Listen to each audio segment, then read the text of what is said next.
and welcome to 49 Unbeaten. Today, I'm joined by Chelsea fan Jack as we look ahead to the game between Arsenal and the Blues. So, Jack, how are you? Yeah, I'm good, thank you. It's been a delightful opening weekend to the Premier League for Chelsea fans, so I don't really think I complain. Yeah, happy. I wish we could say the same. And obviously, you're going to be happier still now you've brought in Romelu Lukaku. How do you feel about that? You must be pretty buzzing about that. Yeah, no, I think pretty much every Chelsea fan is pretty delighted with that news when it kind of came through late last week. I think for the whole summer, the main kind of position I think Chelsea fans have known we needed to address was that striker position. Obviously, for the first half of the transfer window, I think Haaland rumours kind of dominated that a little bit. There were a few kind of whispers that, Lukaku was one of our targets, backup potentially. And then to actually kind of land him, really, really happy. We needed goals, we needed a proper striker, and I firmly believe we've now got that. Now, obviously, choosing between Haaland and Lukaku is a luxury that Arsenal fans aren't going to be awarded with anytime soon. But let's address the real question that Arsenal fans want to know. Is he going to start on Sunday? I don't know, really.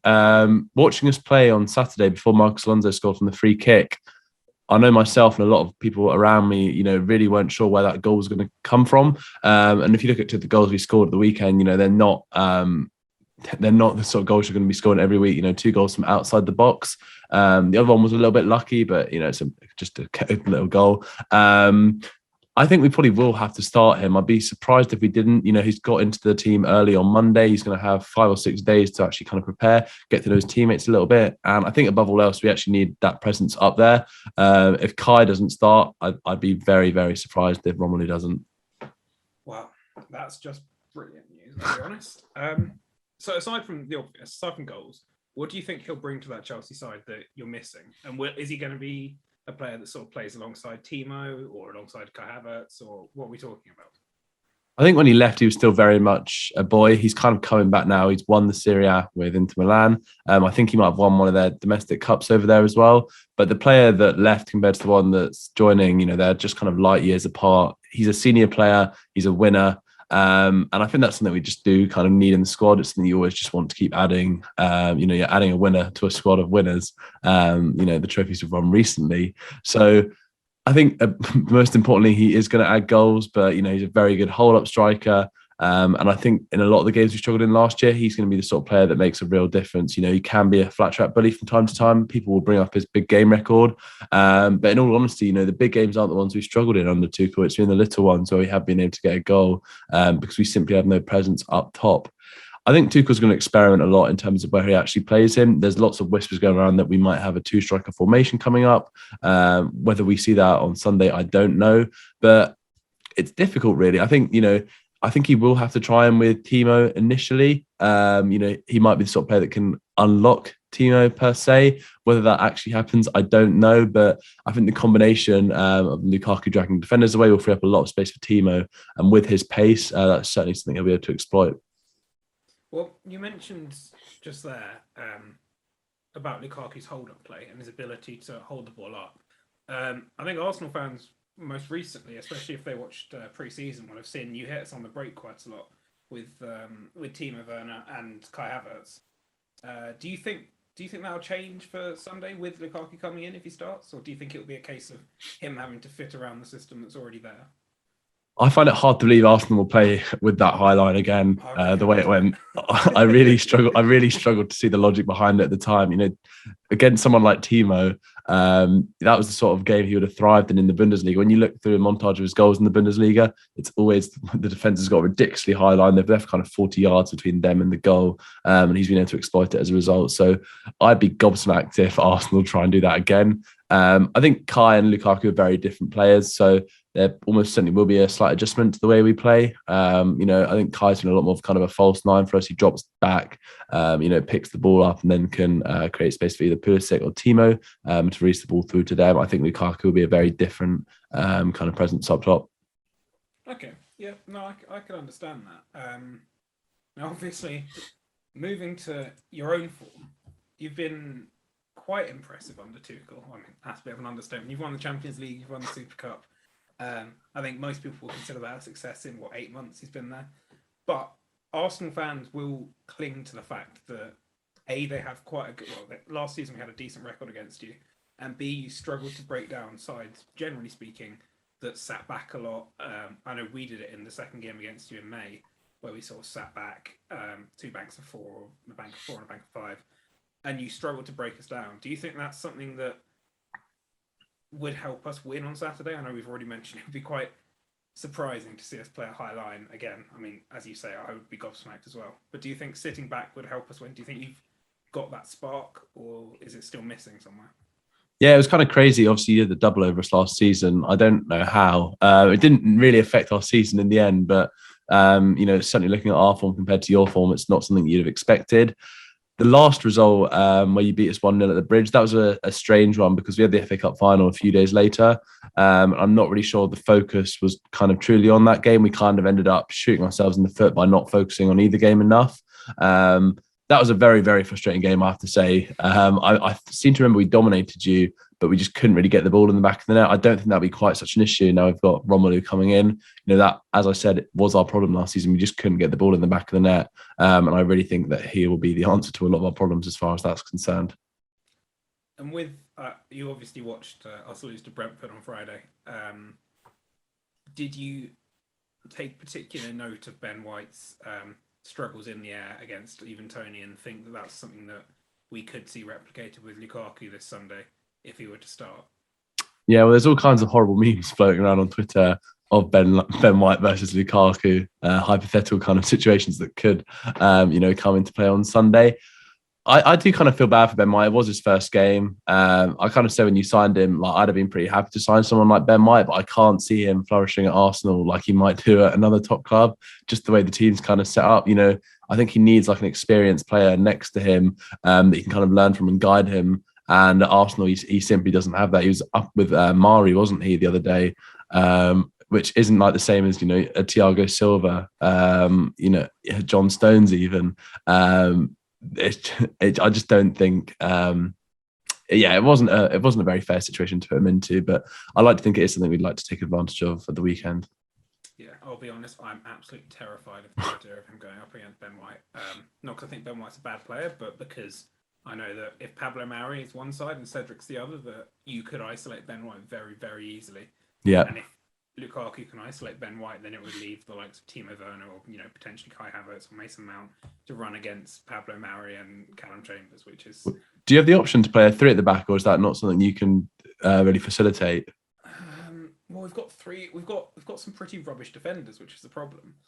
I'm trying to think who you have left. You got obviously Rob Holding on the bench. Yeah, you could potentially put Kieran Tierney at left centre back and put Nuno Tavares at left wing back. It's a possibility. You could put Callum Chambers at centre back and play a proper right back. They're options, but none of them are screaming to you like this is a good option. Yeah. Ben White and Gabriel is probably our best centre back pairing, but obviously we're not going to see that for a few weeks because of injury. Is Gabriel injured? Yeah. Yeah, he's got a knee injury. He's out for I think the next month or so, 3 weeks, month. I just think with the options you've got, a back three would be it'd definitely be a more conservative way to play, but it's your best option of keeping a clean sheet. And then if you keep a clean sheet, you never know what could happen at the other end. Yeah, well, we beat you in the FA Cup with the back three, didn't we? That was exactly the crowning glory of that, and then we moved to a back four immediately after. I have seen it on social media a fair bit actually about Arsenal moving to a back three. How feasible it is, as you say, is I don't know. It's a big adjustment to make for this sort of game. But then again, Ben White's best in a back three that we've seen. So yeah. He's got another headache coming up. I'm a very depressed Arsenal fan at the moment. So, make me more depressed. How far do you think you can actually go this season? You obviously won the Champions League last season, but I'm talking in the league mainly. Yeah. Yeah, no, we had obviously a good start to the season last Wednesday night winning the Super Cup. It's nice to get a trophy under your belt early. We've got the Club World Cup coming up in December, so a potential chance for a trophy there. I think as far as the league goes, I think we finished around 20, 21 points behind Manchester City. I can't see us closing that gap in one season. I like to think with Romelu Lukaku, the fact we'll have Tuchel with us the whole season, he'll actually have had a chance to kind of properly prepare the team. I'd like to think we'd finish around 83, 84 points. make a couple more, kind of truly world-class additions to the squad next season. We've got a young squad. They're going to keep getting better, and we can probably challenge next season. But I think for us this season, I'd be really happy with second in the league, a decent Champions League run, and then a domestic cup of some kind. Yeah, I'd be quite happy with that too, to be fair. Okay, so I'll play devil's advocate. Where do you think Arsenal finish this season? Yeah, it'll be interesting to see if you actually do hold on to Aubameyang. Obviously, there's a few whispers that both the club and player have kind of had enough of the relationship. It seems like it might have broken down. If there's any truth in that, I don't know. It certainly wouldn't surprise me.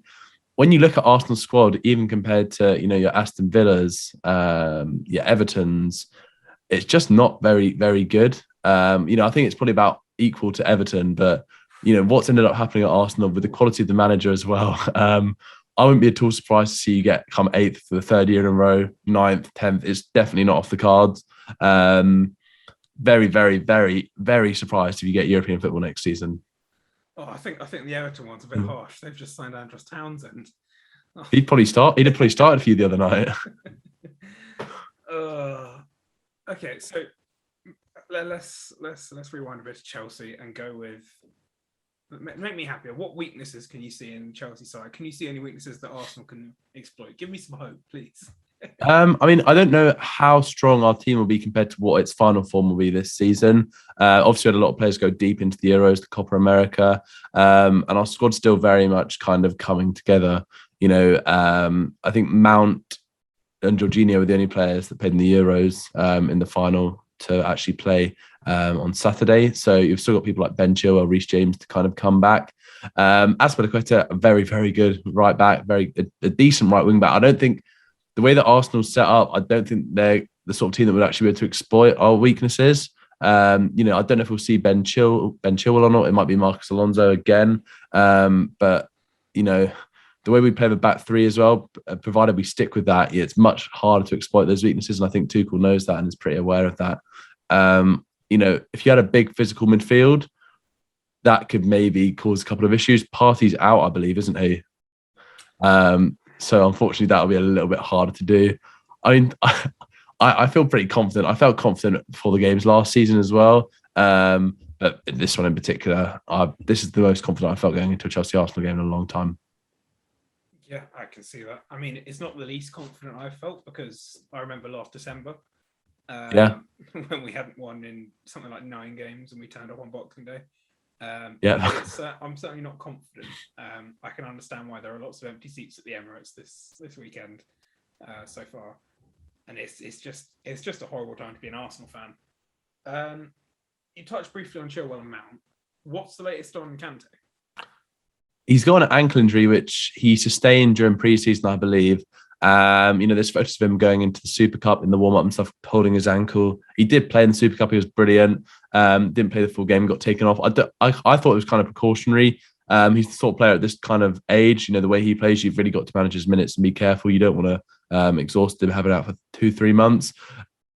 There's a chance he's back, I believe. Whether we need to risk him or not, I don't know. We've got Anfield away next weekend, so it might be a case of just saving him for that. And going with Jorginho and Kovacic, who looked pretty good at the weekend, I thought. Tell you what, it's tricky for a lot of sides at the moment, isn't it? Because obviously City had Spurs, United have got some people coming up. We've got a very tough start. We've got you, then Man City, and obviously we had title winners Brentford. So I mean, we've had a really tough start. So in terms of rotation, do you think there'll be a lot of rotation for Chelsea, or can you see it being basically strongest 11 this weekend? The only rotation that we will have is just our normal kind of starting 11 coming in. If we do feel the need to go with that, we played a friendly against Weymouth yesterday. You sent me that tweet. I remember, I think we won 13-0.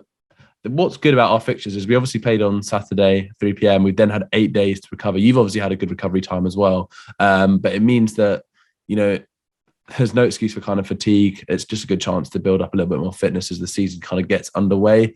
I'd be interested to see who does start, whether people like Chilwell do come in. I think Reece James will probably end up playing because he came on at the end of the game on Saturday. I think he's probably going to be ready to go, but I'd be interested to see who we do actually go with in our starting 11. Yeah, one of the people that has been playing a fair bit for you was, or at least the last couple of games and in pre-season, is Trevor Chalobah. Do you think that there is a risk potentially, or a way Arsenal can exploit it with Aubameyang on the left in the similar way that they did with Azpilicueta for the FA Cup final? Just hypothetically, do you think there's a way that his inexperience could be exploited by someone like Aubameyang?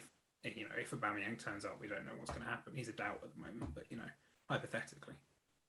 Whether Chalobah plays that game or not, I don't know. He's been pretty faultless the last 2 games. Obviously, Reece James is coming in and he will walk back into the side if he's good to go. So it's whether Tuchel persists with Azpilicueta and moves him to right centre back, or does stay with Chalobah. Chalobah's been exemplary, as I said. So I don't think it caused me too many worries. It doesn't sound like Aubameyang is going to be at 100% either way. Obviously the season's still very much starting. Aubameyang is not going to be at full fitness at this point anyway, let alone with the troubles he's kind of had the past week or so.